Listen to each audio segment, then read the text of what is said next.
Hello guys, good afternoon. Siya nga pala, nandito ako sa gate ngayon sa Jesus J. Soriano National High School. Para po sa 2026. Bago na po yung ating gate. Maganda na po. Ayan. At meron din akong i-update sa inyo bukas. Kasi tapos na rin yung LGU projects na gym. Papakita ko po yan bukas sa inyo. Abangan nyo po. Ibig sabihin po sa LGU projects, yun ay under the city government of Davao po.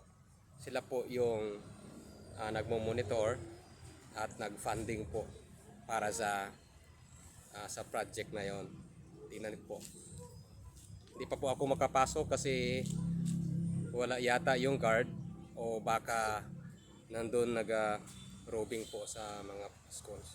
Gusto ko sana bisitahin yung aking opisina pero mamaya po or baka dadating po yung ating guard. Okay, see you next.